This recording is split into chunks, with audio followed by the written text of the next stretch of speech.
Good afternoon. My name is Bob Cecina, and I'm an instructor at Kogod School of Business at American University. And it is my pleasure to be introducing our first panel, which is Unpacking the Crypto Energy Debate.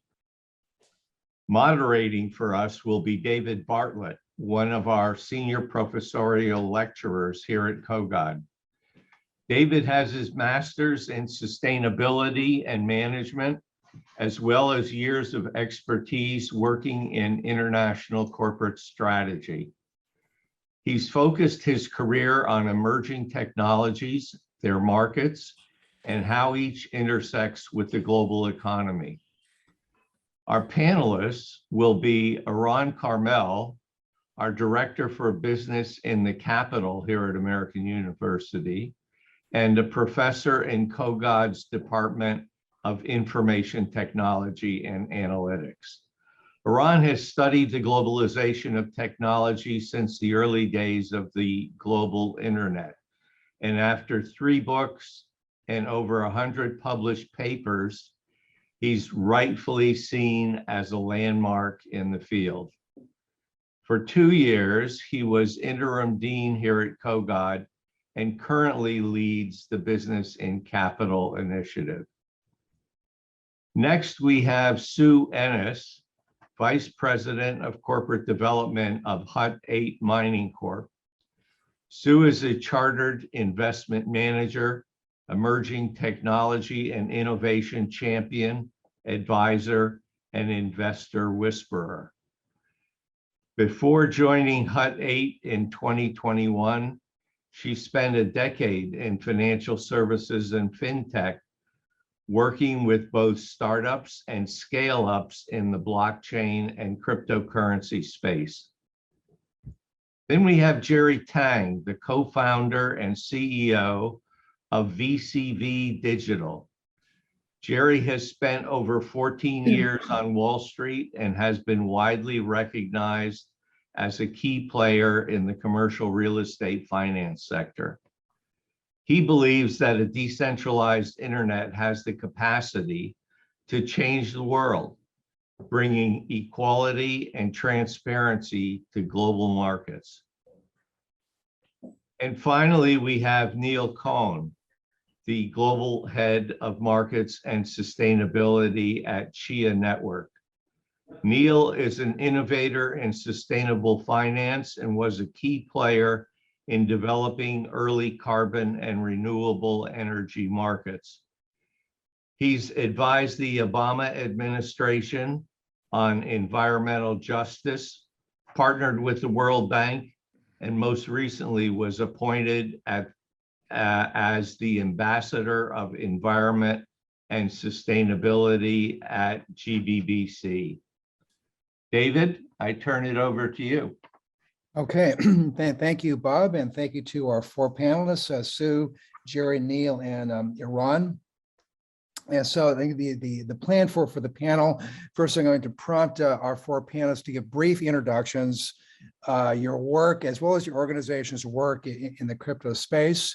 And then we'll have a panel discussion driven by some critical questions that I myself will pose, and then dedicate the last 10, 12 minutes of the session to a Q&A with the audience. And just to kick off this discussion, I just wanted to offer up a couple of data points to put this debate, this controversy concerning crypto and energy consumption. So just a couple of quick data points. From CCAF, the Cambridge Center for Alternative Finance, calculates that crypto, including but not limited to Bitcoin, consumes annually 110 terawatt hours, equivalent to about 0.5% of global energy or electricity production. By another calculation, and this comes from the U.S. Energy Information Agency, I think would be widely regarded as a credible source, calculating that crypto energy consumption in 2021 surpassed the national energy consumption of the following countries: Denmark, Chile, Finland, Netherlands, and Sweden. And another calculation that the electricity consumed in a single mined Bitcoin is equivalent to about 13 years of electricity consumption by a typical household. So just against this context, and we have four authorities on the subject. And so I want to begin by asking Sue, if you could just say a few words about your work and Hut 8's activities in the crypto space. Yeah, absolutely. So pleasure to be here today speaking with you guys. So my name is Sue. I am VP of Corporate Development at Hut 8 Mining. Hut 8 is one of the oldest and largest digital asset miners in the world. We have one of the highest amounts of self-mined Bitcoin out of any publicly traded company, a little over 6,000 on our balance sheet. We're based out of Canada, which has been great for a number of reasons, which I'm sure we'll get into today on the panel. And we recently bought the data center assets of a publicly traded company named TerraGo. So one of the things we really pride ourselves on is we're not only sort of minters of the reserve currency of the future, but we also are providing now infrastructure support for the infrastructure needs of the explosive blockchain growth and Web3 ecosystem, which I'm sure we can get into. But that's Hut 8. And yeah, I've been in the industry since late 2016, working with startups and scale-ups pre-IPO and post-IPO. Again, just making sure that the retail and institutional investor awareness of really truly how progressive and fantastic this technology is out there. So. Okay, thank you, Sue. So Jerry, tell us a bit about yourself and VCV Digital. Thank you, David, and glad to be here today. So I was in Wall Street for 14 years, managing real estate business for a French bank for many years. Last year, and during the COVID, I guess, I had a time to read about Bitcoin and crypto, Web3. And after a while, I decided to jump into a crypto space. It's a big jump, but I'm very excited. Currently, we have 3 business lines. We have our own self-mining operation based in the US. We also build and develop a data center for other crypto mining companies or Web3 companies that want to invest in the computers. And the third one is we also make some early stage crypto investments, seed and Series A. Thank you. Neil. Good morning or good afternoon. Neil Cohn, I'm with Chia Network, and Chia is an interesting blockchain. It was created by Bram Cohen, who is one of the early innovators in peer-to-peer networking, creator of BitTorrent and Mojo Nation, which is one of the earlier digital currencies. Bram actually stayed out of Bitcoin, even though he was from that crowd, because he did not like, he saw that the one CPU, one vote process was going to eventually become a huge energy suck. And that was the reason why he didn't get involved. About 6 or 7 years ago, Bram saw the need to go back and address some of these issues to create a cryptocurrency that he thought could kind of be a better Bitcoin, could kind of fix what Bitcoin, all of the elegant solutions that Bitcoin did create, the Nakamoto consensus mechanism, et cetera. And he actually created the first new Nakamoto consensus mechanism since Bitcoin, which I guess I could talk about when we get to that. But I came to this because I was doing carbon finance and ecosystem restoration. I'd been looking for about 3 or 4 years for a blockchain that could help serve us to expedite the ability to get projects financed and get them monitored and verified, and then to trade more efficiently. And had really not found a blockchain that worked until all of a sudden I found Bram, and truly resonated with me, and I got involved. We've provided the systems now for the World Bank. We're working now with building out systems for Costa Rica as an open source system for all of the participants in the Paris Agreement, 196 countries, and have been extremely active, mostly with development banks and governments. But we are now expanding more to the private sector. That's where we are. Thank you. Okay, thank you. And Professor Carmel, if you could tell us about the research you have been doing on crypto. So hello everybody. I'm Erran Carmel. I'm a professor here at the Kogod School. I'm a professor of information technology. I've taught a few classes on blockchain in the last few years, I think important to this, to what I will talk about in a minute, and framing this wonderful innovation. More than 20 years ago, I was one of the very first professors in the world to teach electronic commerce, which was then a very new field. None of my students had touched the internet. And I recall forcing them to, as a requirement for the class, to use PayPal. They were very reluctant to do anything with money on the scary thing called the internet. And Professor Carmel forced them to buy, to move money from one PayPal account to another as part of this class. That was quite a revolution for them. David, back to you.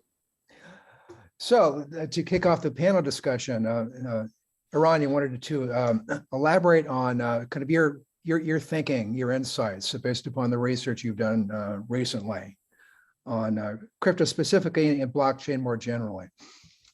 Yeah, David, thank you. So I'll take the role of being a little bit of a provocateur here.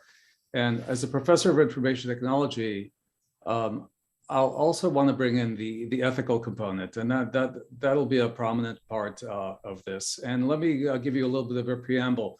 So I'm a very proud professor of IT, of information technology, and a very proud capitalist.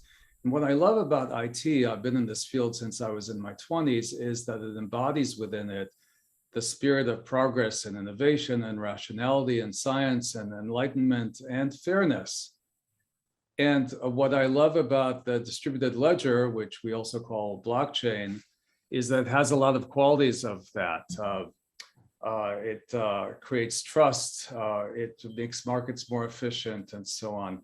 But this isn't crypto that I'm talking about, but rather blockchain for things like smart contracts, which we've talked about here, and supply chain documentation and provenance, which was mentioned by Bernard, although just briefly, and other applications. But here today, I want to talk about crypto. And as we heard from David, crypto is an enormous impact on our climate. And crypto has troubled me since I began to look at it about a decade ago. First of all, crypto fails all three classic tests of money.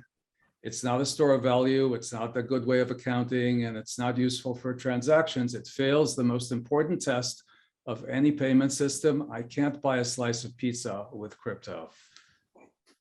So crypto has evolved rather into a speculative pyramid scheme driven by some utopian vision that it will replace sovereign fiat or be a substitute or a complement for sovereign fiat for some greater good, some utopian vision. And along the way, it's become a giant washing machine for laundering money and for facilitating ransomware. And ransomware has cost the world many, many billions of dollars and disrupted lives. So I give you this preamble because in order to assess the ethics of crypto mining and its impact on the earth, we ultimately have to ask, for what? Why are we doing this? Why are we harming the earth? For what purpose?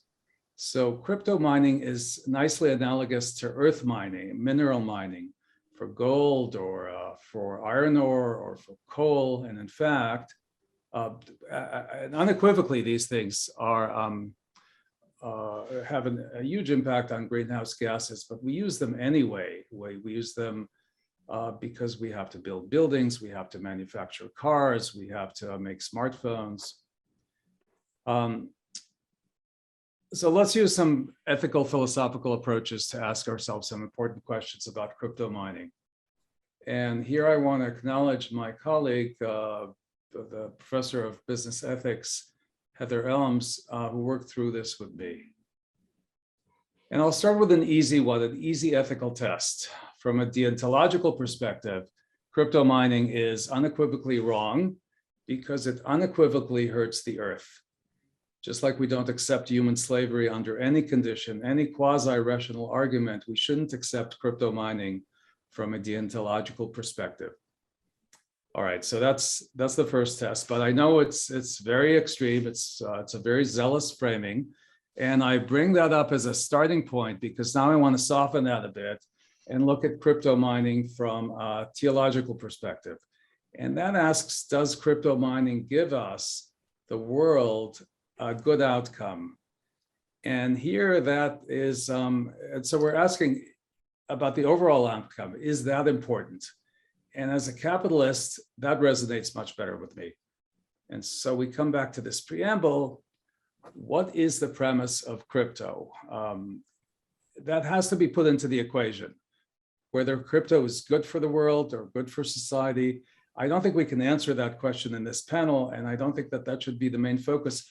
But I submit to you from an ethical perspective, we have to put that front and center. Many of the people in the crypto community have essentially been co-opted by the huge amounts of money that's sloshing around here in crypto speculation. And they've bought completely into that narrative that crypto will somehow bring us to some utopian world order. And personally, I haven't bought into that at all. So here we come to the next ethical framing, which is justice. Does crypto and crypto mining look out for the most vulnerable people in our society? And the answer, I would argue, in spite of the opening keynote, and we can come back to that, is no. Cryptocurrency, the one that most of us are dealing with here on this panel, is like lottery tickets. The poor buy lottery tickets because they want to get lucky, and a few of them will win, and most of them will lose a lot of their very precious monies along the way. And similarly, that's what's happening with crypto. We have a whole collection of meme coins, Doge coins, and 20 other coins that have the word dog in them, including Shiba. And just this week, I read that Lindsay Lohan is also shilling crypto. So finally, we arrive at the last pragmatic ethical framing and ask if, given the situation as it is today, that exists today, that here in 2022, can we use our moral imagination to make things better? So this isn't where I'd like it to be, but again, it's a pragmatic approach. And so in closing, I'd like to offer two tests of mitigating the moral harm of crypto mining. A test of holistic minimization and a test of no compromise use of renewables. Let me explain each one briefly. So holistic minimization is the idea that in crypto mining operations, we have to take account of all environmental and energy impacts, including pollution, including the ASICs. Those are the specialized semiconductor chips that go into those specialized servers in the server farms for mining, and the hazardous materials in manufacturing them and then recycling them once we throw away those servers after a few years. The second test is the no compromise use of renewables. What is of concern to us is the proof of work mining, which David didn't mention is at least by a factor of 10 more energy wasteful than proof of stake and other mechanisms. So we're talking about that, and we have to use renewable energy for anything that's proof of work. At the moment, all the major coins, Bitcoin, Ethereum, and Dogecoins are all proof of work. And yes, I know two of them are supposed to transition to another mechanism to proof of stake this year, but that hasn't happened yet. And the big one, Bitcoin, is still very much proof of work, very wasteful of our precious resources on this earth. So in summary, holistic minimization of the whole life cycle and no compromise on renewables for proof of work. Thank you. David, back to you. Thank you, Erran. Well, you promised to be provocative, so thanks very much. So let me invite our other panelists to weigh in on some of the points that Professor Carmel brought up. So Professor Carmel, you certainly are the provocateur. Well served. I think just to address some of the points made first before I sort of get into how we look at things with Hut 8 mining. Rule of law and institutions you can trust is not a fundamental right nor the norm globally. So in 2021 alone, over 60 countries suffered declines in political and civil liberties. And on average, 2 out of 10 people do not live in free countries. And so, Bitcoin though, and the Bitcoin network and its peer-to-peer nature and complete lack of intermediary or government control is a means and a way for those who don't live in the privilege that is rule of law and institutions that you can trust to transact and store wealth and effectively have a way to cross borders and cross nation lines with their wealth and their keys effectively stored in their head. Because again, if, for example, if I'm a female programmer in Afghanistan, I'm not allowed to open a bank account. I have to rely on my husband and hope my husband even facilitates me being able to do that. Versus if I have a phone and I have an internet connection, I can be paid for my services in Bitcoin or Ethereum or whatever it is. And again, I would not call Dogecoin one of the major coins. Doge is effectively a meme coin. It's a joke. Versus Bitcoin actually has real utility. In terms of, even look at the current crisis in Ukraine. The Ukrainian government overnight was able to receive $30 million in funding direct, thanks to crypto rails. Also, in terms of Bitcoin being used for dark market and nefarious activity, 2% of total US dollars in circulation are actually are used in money laundering activities. Those are facts from the World Bank. You can Google it. It's one of the first stats that actually comes out. And again, there's a plethora of information as well as to quote unquote trusted banking institutions in the US and globally that have been involved in money laundering and transactions. So to single out Bitcoin as sort of the main facilitator of these nefarious activities, I think is a little bit misguided. What else was I going to say here? Yeah, okay, so I would say those are sort of my initial retorts to what was just said. And I think too, it also really depends how you frame it. So moderator, you brought up how Bitcoin uses more energy, I believe, than Denmark. But technically 110 terawatts globally for the total Bitcoin network is actually less energy than tumble dryers and air conditioners use in the US during the summer. So it really is a framing exercise. And I think when you look at another thing, especially at Hut 8, we're incredibly passionate about is building more relationships with renewables operators. So solar and wind, there's quite a plethora of solar and wind in Alberta where we are, and we are powered about 30% by solar and wind energy. But one of the problems for renewables operators is they have intermittency issues.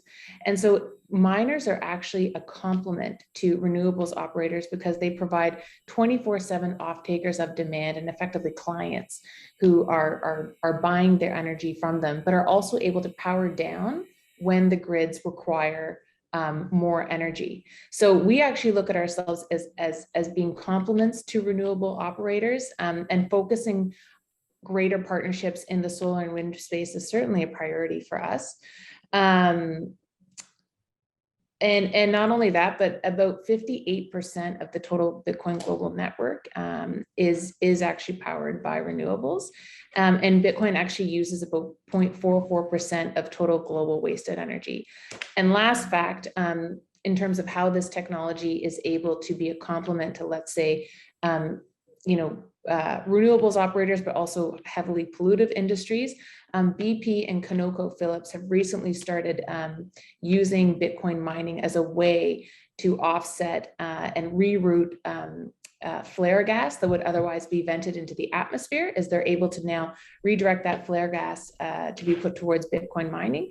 Again, it's two different pilots that are in place right now, but I think, Erran, to your point, what's really exciting about technology is that it is progressive, it is innovative, and so we are actually seeing quite a bit of innovation happening here to complement and actually clean up some of the sort of existing pollutive industries. And I'm going to just close on that. Those are some of my thoughts. That was fascinating, Sue. Thank you. Jerry, your thoughts on this question? Yeah, I guess a few things that I agree with Sue. I think a few things. This is a framing exercise, right? Number one, what I want to say is, in a capitalistic, society, right? When people attribute, value to certain things, I think, we should give credit to that, right? Like, you can't say, oh, Facebook has a $1 trillion market cap, but you believe Facebook is not doing good. They shouldn't be worth $1 trillion, right? There are enough people to buy after Facebook, right, to make it valuable. So I think, yeah, in your mind, it's may not be ethical, but in many other people's mind, it is the ethical thing. So I guess my counter is, if in a pure capitalistic system, if people are attributing value to certain things, that I think there's a value there. So Bitcoin today is valued at, market cap 800 billion. That means there's a meaningful amount of people valuing it at $800 billion, right? You can't just say like these people's opinions or, valuing Bitcoin is, is not ethical or worthless, right? That's number one. Number two, I think the kind of conflating the energy consumption and ESG is kind of the same thing. Basically, you're saying, it's worthless. You shouldn't spend any energy, right, on Bitcoin. I think bringing ESG to this equation is just a kind of additional. It doesn't. I don't think you should conflate that if you already, attribute zero value to Bitcoin mining, right? The third thing I want to say is the Bitcoin mining thing. That's one thing that people, and that's how I want to kind of address.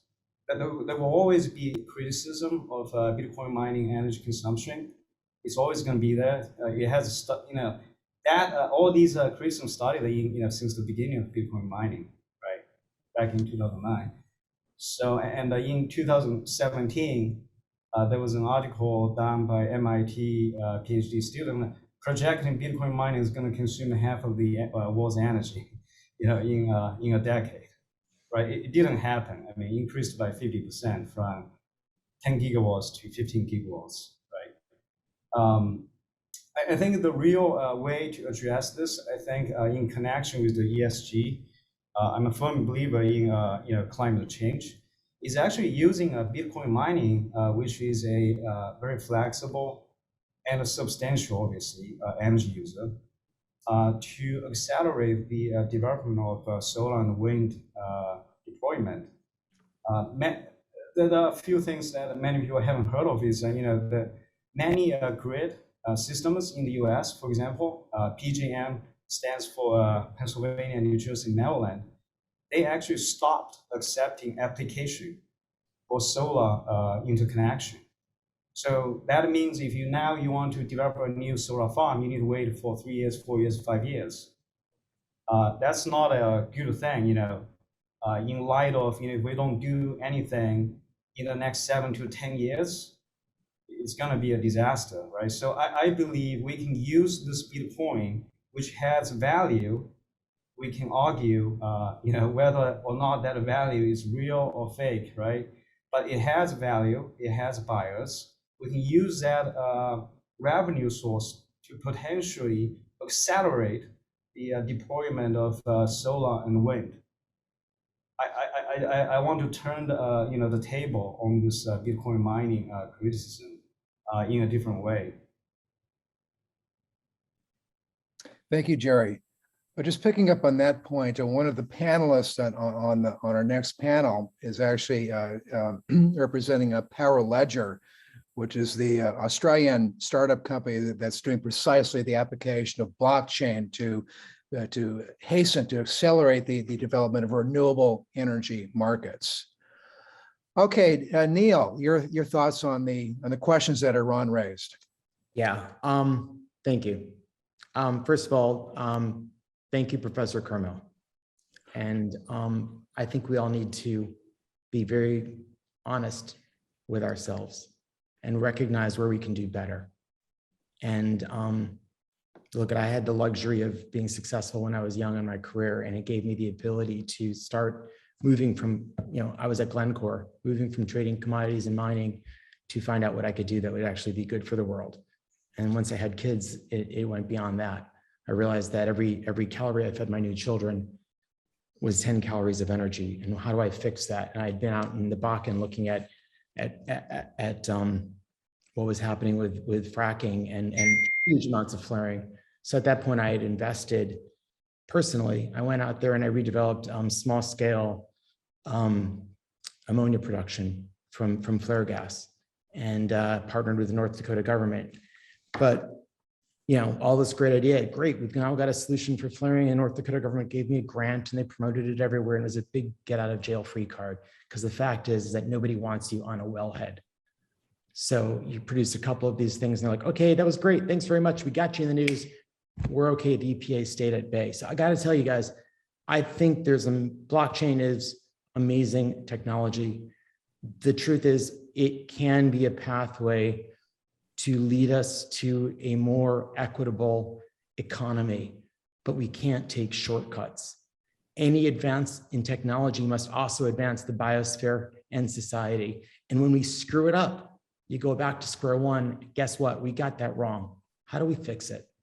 So I think that's, it's easy for me to come into this now, but I looked at every blockchain to come here. And the first one that didn't justify and find factoids that would look good really was what I saw. And I'm not trying to just promote Chia, but I'm trying to say, let's all try to hold ourselves up to a different standard here.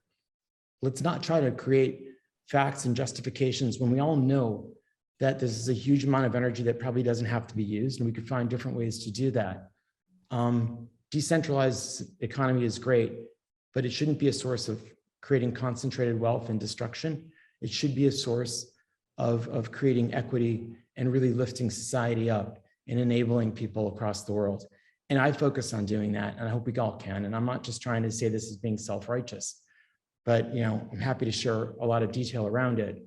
But if you look at what Bram did, which was brilliant on proof of space and time, it's a Nakamoto consensus, because instead of running hundreds of power plants potentially to get that one winning challenge, right? That one light bulb run by hundreds of power plants, why don't we take all of that processing and store it on hard drives around the world, 250,000 nodes that are storing, those hashes, right? Then you don't have to continue to process. That's non-volatile memory, very low energy, and you have the exact same consensus mechanism and possibly better security. So there are other ways to do this, but there's this massive industry, and it's very hard to stop the momentum. But I think if we all took the time to do that, there are some solutions we could take into account that are less justifications and more focused on real answers and real technology that helps. So I'm happy to go into any further detail, but as Dr. Carmel said, recognize all of the externalities. Recognize what we're really accomplishing, right? How many people are really being helped? What are the real use cases of blockchain? And that has to be in balance. I fly, right? I could be Greta Thunberg and say, I'm not going to jump on a plane. I'm here in Florida because I'm visiting my mom. That made sense. She needed to see me. I needed to see her. Great. But am I justifying that? No. If I wanted to, I could offset it. But the point is that technologies can use resources, and that makes sense. But we should always be looking and striving to be better and looking to do things that we could feel in our gut are right, and that we could talk to our children about and feel good about. I'll leave it at that. Thank you. Erran, any comments? David, thank you. I'm glad I was able to provoke. I especially want to hear, so Sue answered quite nicely. Sue, I know you have to answer these provocations on a regular basis, but I'd be interested in hearing more of what you do, because you are the miner here, what you and your company do to answer these kind of questions that I raised, that Neil is raising. Perhaps you could tell us more about that. David, with your permission, of course. Go ahead. Yeah, for sure. So as I mentioned, we are focused on increasing our partnerships with solar, with renewable grid operators. We are also leaders in terms of disclosure and transparency as to what our emissions and output are. We think that's really important. We're also very big on And we're one of the founders of the Bitcoin Mining Council. So we are really focused also on setting global industry standards for Bitcoin miners, and that they're effectively working with regulators and policymakers on both sides of the aisle so that more standards and regulation and transparency and data is available in the market, just as to, you know, what mining practices are per miner, what sort of emissions are actually happening. In terms of offsetting our carbon footprint, we do have a plan to be fully carbon neutral by 2025. There is some debate, obviously, around, you know, are you actually offsetting by using carbon credits? So we do take a little bit of a different approach. So we look at things like offsetting our emissions with, for example, metered wind projects out of China, because at least there's some data that you can put towards our actual emissions data. We look at things like how can we reduce our landfill footprint? So miners show up in a ton of plastic and styrofoam. So we've actually partnered with a company that instead of that plastic and styrofoam going to the landfill, they take it and compress it and sell it back into the marketplace. We've electrified our vehicles on the ground. And again, we actually just, as I mentioned earlier when I was doing my intro, we are getting into the data infrastructure side of Web3 and blockchain. And so providing more infrastructure support from a storage and security and a render perspective. And this new business that we bought from a publicly traded company named Terrago, it is 100% powered by emission-free resources, hydro and nuclear. So, and then 30% of our actual mining operations are solar and wind, and a little bit of steam. So, so look, do we still use natural gas? Yes, absolutely. That is part of our operations. But are we looking and working to create better standards for the industry to obviously offset our emissions thoughtfully, to create more partnerships in the spirit of increasing the renewables mix, in the spirit of increasing innovation for solar and renewables operators? Yes. Because again, at the end of the day, though, we do still absolutely believe in open and decentralized systems and in the power of the Bitcoin network. And so proof of work mining is one of the things that actually adds that layer of security to the Bitcoin network. So we don't particularly want to change the way that this network is designed, but we absolutely believe and agree that there's ways that we can make this industry and this technology more, you know, with the environment as a stakeholder and a shareholder in our business. So.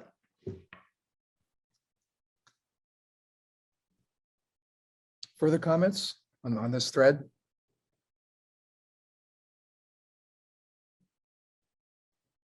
Okay, this discussion actually reminds me of current discussions regarding electric vehicles and the trade-offs attendant to the expansion of the EV market. I myself recently purchased a Nissan Leaf, and I suppose I could pat myself on the head for reducing my carbon footprint.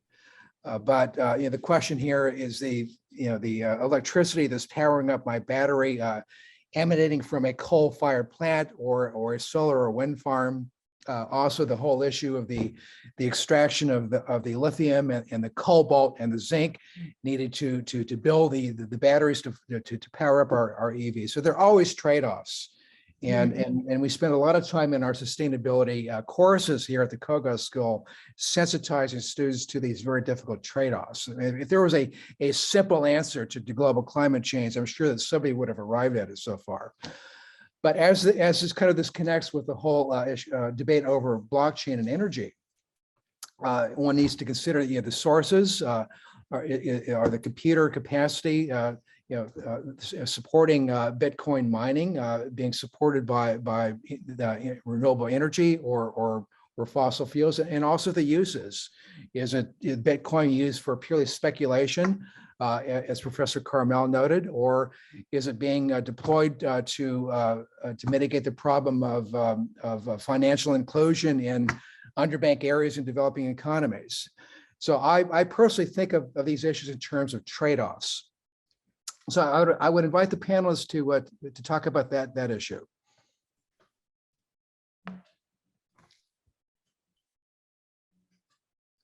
Jerry, go ahead. I think you're on mute. Sorry. No, I've been doing this for the past 12 months to 18 months, basically walking, through dozens of sites, right, in the U.S. and the Canada a little bit, where there is existing power infrastructure to build these crypto data centers. So I was appalled actually to kind of see the firsthand. I understand that manufacturing in Midwest, Northeast in the US has been kind of hollowed because of outsourcing to Asia in general. But when you see the like firsthand, it's just it's crazy. I mean, you see these paper factories that used to have 5,000 employees that had 2 gas plant on site, 1 hydro dam on site. All of a sudden, it's all leveled, right? And the power is not being used at all currently. They sell on a merchant basis to the grid, right? To the extent there are buyers of these powers. So and it's not like a one incident, right? You see these sites. It's dozens, maybe hundreds of these sites lying around in the US where there's a substation, there's a power plant. They're all just not being used currently, and there's no job at all in these little towns. It's very sad to kind of walk through all these sites and see them. So that's one thing I would say. I think many states start to realize, for example, in Kentucky, in eastern Kentucky, they shut off all the coal mines.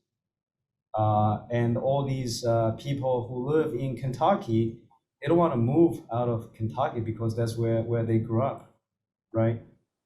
They don't have jobs, right? If you bring a data center there, yeah, you're not going to create thousands of jobs, but you could potentially create 50 to 100 jobs in the data center itself, in the surrounding services, right? That's created because of data center. So I think I think conflating a business. I see Bitcoin as a business. It's a company essentially. The company is providing certain values, right? It's like any other company in the world. You can say, again, use Facebook as a example. Buying Facebook stock is speculative for many people. You can claim that because stock price goes up, goes down on a daily basis. But I think there are many practical value for the US right now. I think China handed the US a huge gift by installing this crypto ban. Now that all the Bitcoin mining is moving from China to the US. US is probably going to account for 70–80% of the mining in the future. I think it can be very beneficial. Like, U.S. government now has another card at hand, right? If U.S. dollar goes down, we got a Bitcoin. That's all printed essentially in the U.S. So depending on what kind of value and what kind of position you're taking on various things, I think there are many sides in this argument that we need to kind of explore. Okay, thank you. Erran.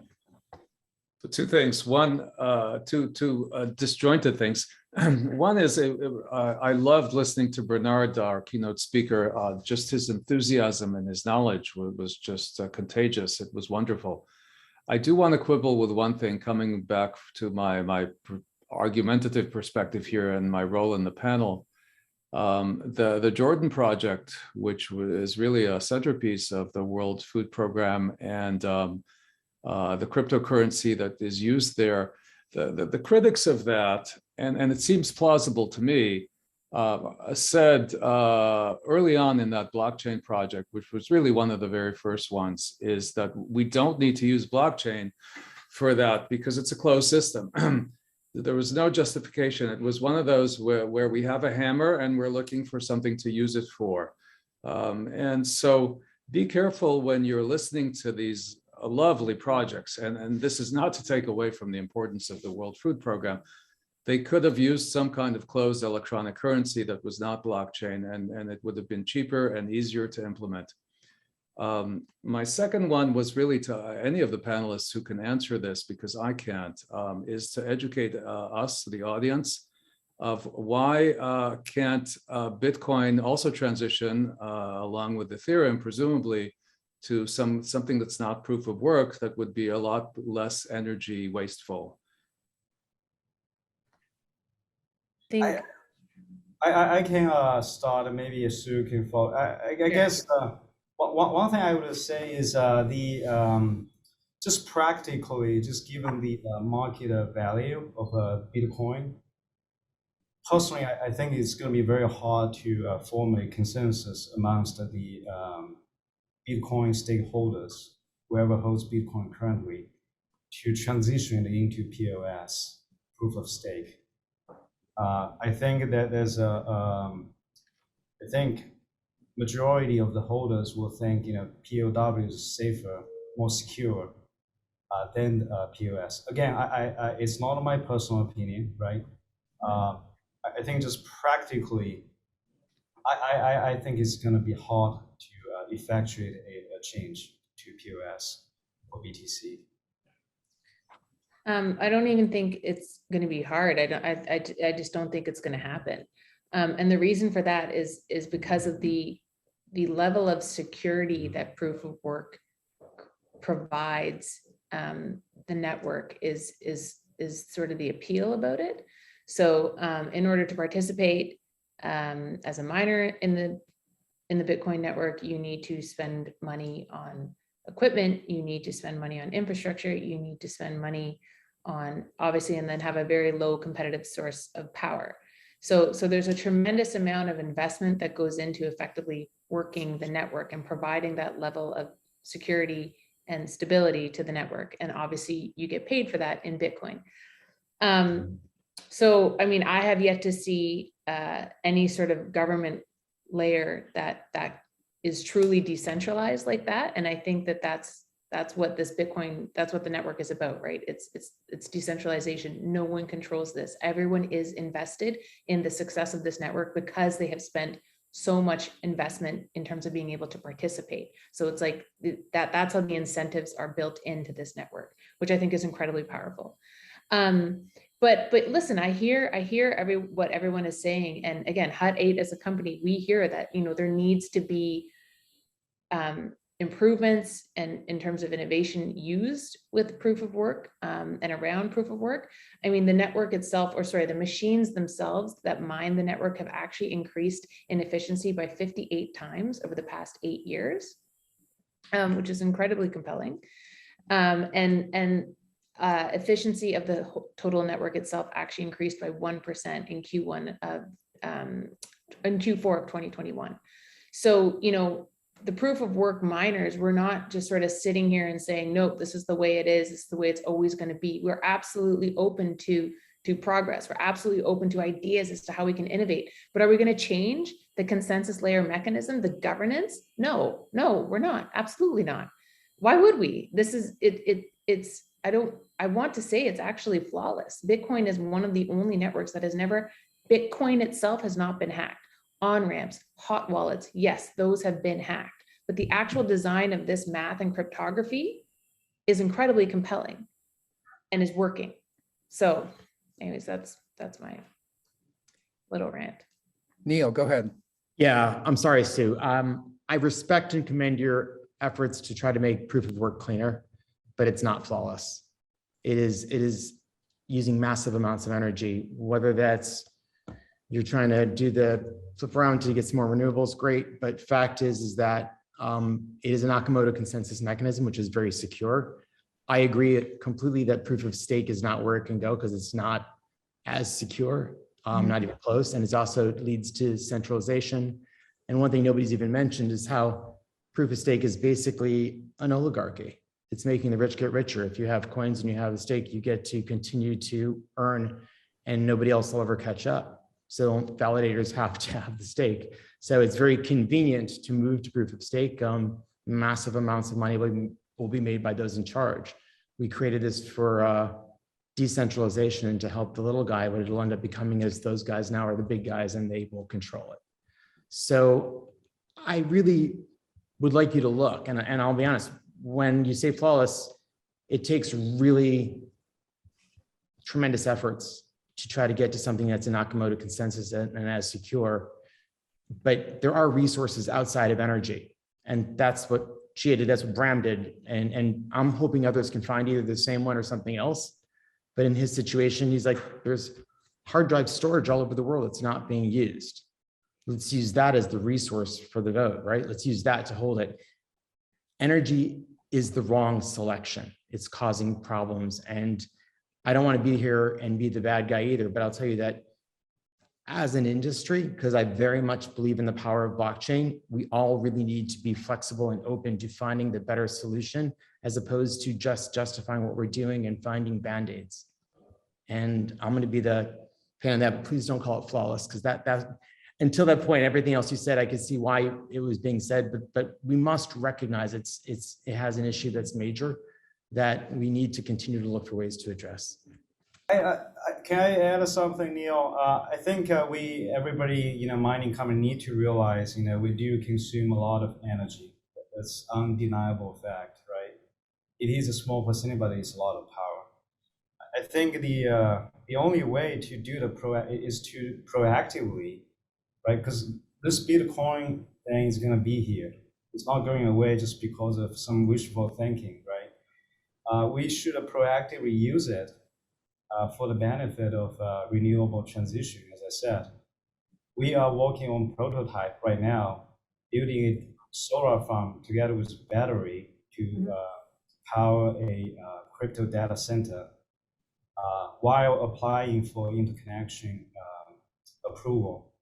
I think that's the way to, that's the proactive way to deal with it, to be honest with you. And you don't have to be limited to solar power. You can use garbage processed gas power and many other forms of renewable power to do this. Essentially, create a more renewable generation capacity. I think that's the more active kind of counter to the criticism. Rather than just claiming, we're using this type of renewable, we're using that type of renewable energy. So, do you mind? Yeah, Sorry, and I was going to say, I think just to echo on Jerry, I just want to reiterate that we're open to innovation and ways to do things better. But if it means sacrificing some of the core philosophical pillars that underpin this network, the answer is no. But to, I think everyone's point on this panel, there's a lot of ways that things can be done better, and we're certainly open to that, and we're looking at that. But not at the sacrifice, not in the spirit of sacrificing some of the core pillars is more what I meant. And perhaps flawless is not the right word. I hear you on that for sure. I could find a better word, but yeah, that's. Sorry to pick on that, Sue. No, that's fair. No, that's. I think it's just, we've got to be really honest with ourselves. That's really important. And I just want to say, I'll just put, I was a skeptic of blockchain, and I'm a huge proponent of blockchain now. And we're creating incredible systems for governments that we really are going to use for inclusive prosperity. I think decentralization is amazing, but we just need to keep in touch with where we're going. And look, you want to talk afterwards, I'll tell you what we're doing. I think it's really important also is when you do recognize an error. So when I started with Chia, we had this massive rush to buy hard drives, and everybody came out and said, oh gosh, so yes, you're saving on energy, but you're going to cause massive amounts of e-waste. And I flipped out oh my God, did I make a huge mistake here? So we went and I called up someone who I consider one of my gurus, a guy named Bill McDonough, really, I think the godfather of circular economy. And I'm like, what are we doing? Did we screw up? And we reached out to Microsoft and Google and all the data centers, and did we mess up? And they're 70% of all hard drives go to cloud computing, go to data centers. Of those, most of them are destroyed within 3 years. And the reason is because those slots, that same slot that held a 6 terabyte drive will hold a 12 terabyte drive a couple years later. So it's no longer data durable. Now the NIST recommendation, when you actually wanted to get rid of that drive, you had to shred it. It got landfilled. It was terrible. So we were like, this doesn't work. We're like, well, why do you guys do that? We're like, well, we were forced to. So we created this circular drive initiative, and now we have Western Digital, Seagate, Microsoft will have pretty much every major data center now participating, where they've committed to stop shredding their hard drives. And we're going to reuse those drives to farm Chia, to create digital infrastructure in the developing world. We're working with UNDESA. So it's like, when you recognize that you may have gotten it wrong, go back to square one and fix that problem. And what's amazing is you could take momentum and you can use it well. And that's what I'm asking for. There's just so much money that is clouding some of us to not innovate in the right way, but to justify and to find, excuses. And I think that it's hard to do that, but I think we can without sacrificing security. And that is how we're going to actually win long-term. Otherwise, I think this is not going to be a lasting solution if we continue down this path. Okay, we have about 5 minutes left. A couple of questions from the audience, and let me entertain those. From Zaryab Chaudhry asking, can hydrogen, green hydrogen, be a leading energy source for crypto? And if not, why not? I can start to answer that. I think so. I guess to frame it, I think green hydrogen or green hydrogen is one of the many forms of energy storage, right? What's going on is the renewable sources currently, that's solar, that's wind, they are very variable, right? You have a certain number of hours of days that the sun is out, shining on the panels. You have certain hours the wind is blowing, and you can't really control, right? If there's a cloud, the wind stopped blowing. You have these variable, uncontrolled energy sources that's going into the energy grid, which is fragile to start with, by the way, in the US. It all started in 1915, did it in a kind of a patchwork way. So now you add all these renewable sources. We should do that, obviously, but the grid simply cannot handle that many. That's why PJM stopped accepting new applications. I think energy storage, hydrogen is one form of that, and it will be an important form for industrial purposes. Steel factory or other type of factory, they can't really be electrified. They have to use a certain fuel, and I think hydrogen is a great solution. There are other solutions of energy storage. You have battery, obviously. BESS is growing exponentially right now. You have now there's a weight gravity-based energy storage called Volt. I think they just went public through a spec, and you have coal tunnel-based energy storage. You pump air into underground to store energy. So there are many forms of energy storage. I think hydrogen is a good one for many reasons. Of course, we can use it for crypto mining. Yeah, that's what's pretty cool about crypto mining. Sorry, Neil, I'll be really quick. Is the amount of opportunity there is to complement the energy that you're using. For example, we got a message the other day about from a provider of human waste management, and that there was a potential opportunity for us to use actually human waste to mine, complement some of our mining initiatives, or even just what we were touching on earlier, the heat that comes off the miners. There's actually opportunities to heat greenhouses with it.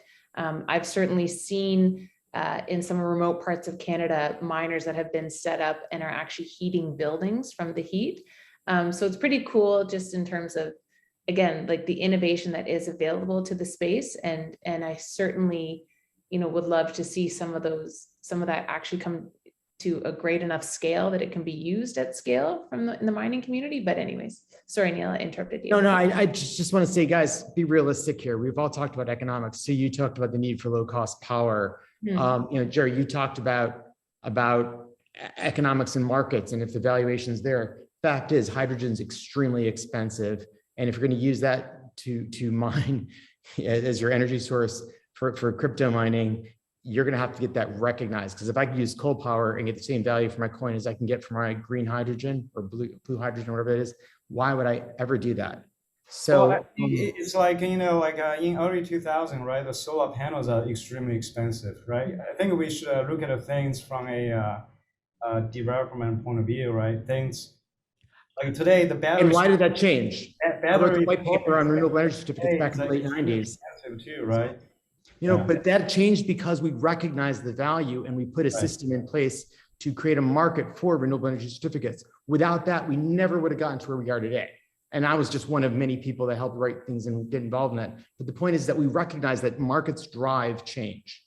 So unless we create a reason for value to be different in Bitcoin or some mandates or some system for that, it's not going to happen except for demonstration and kind of, but that magic doesn't make this, magical thinking doesn't work.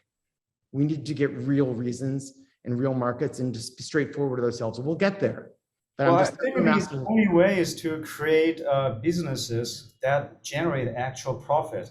That's when value is created. I believe, developing solar farms, wind farms together with crypto data center is a profitable proposition. Because they're getting value for the solar that was created through systems that were set in place. So I guess what I'm trying to say is, if it's I don't disagree with you. Yes, right. There's a market already. Yes. Okay, one more question. I just want to circle back to our provocateur, Professor Carmel, and this is a question from Quinn Jones. How would you evaluate the value of cryptocurrency in society contrasted to the current fiat standard? Is decentralization good for society, or do we need centralized control even if it poses other issues or concerns? Erran, go ahead. It's above my pay grade to answer that, but I'll just, Janet Yellen was over at our school. We were honored to have her as a guest speaker just a few weeks ago, and she spoke about digital, what's it called, digital fiat, U.S. Central bank digital fiat, and that the U.S. is not moving toward in that direction, but other countries are. And I think that that goes a few steps forward in terms of addressing some of the DeFi desires that we all have, but not entirely as far as Bitcoin or something like that. Back to you. Okay, well, I think we've exhausted our time here. A really stimulating, fascinating, and informative exchange here in differing perspectives, and so thanks to our four panelists. Thank you so much. Thank you. Bye, everyone. the opportunity. Bye, guys.